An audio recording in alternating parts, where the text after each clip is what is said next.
Dr. Sara Josephine Baker was a crusader for public health whose programs directly saved the lives of around 90,000 inner-city children.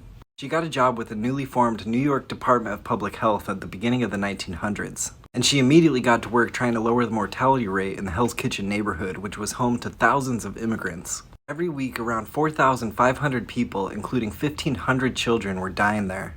Germ theory wasn't widely accepted, and people weren't pasteurizing their milk regularly yet. So her and a group of nurses started going around to tenements to teach mothers how to care for babies. They taught mothers things like how to clothe infants so they wouldn't get so hot, or how to keep them from suffocating, and the basics of germ theory.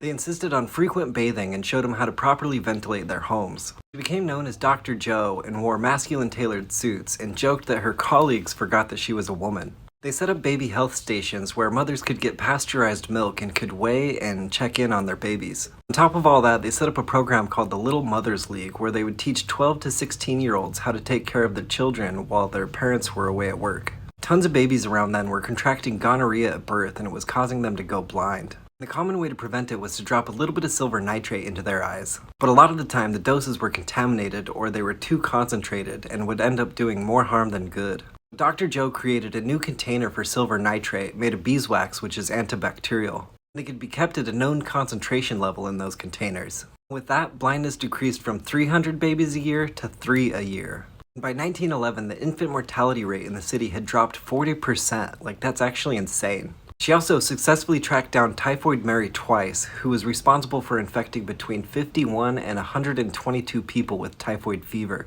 The second time, Typhoid Mary lunged at Dr. Joe with a carving fork and made a run for it. They spent 3 hours looking for her and finally found her hiding in a closet in an adjacent house. Then they sent her to a quarantine island called North Brother Island off the Bronx. In 1915, when Dr. Joe was starting to become famous, she was offered a position teaching child hygiene at the New York University Medical School. But she turned it down because as a woman, they wouldn't have even allowed her to study there. So being unable to find anyone nearly as qualified, the dean relented and the university opened its doors to women as students. She spent the last years of her life with her longtime partner, Ida Wiley, who was a screenwriter and novelist, and the two moved to New Jersey with their friend Louise Pierce. Not much else is known about Baker's life because she appears to have destroyed all her papers. She wasn't exactly out, but many consider her a lesbian icon, and she was certainly a public health hero.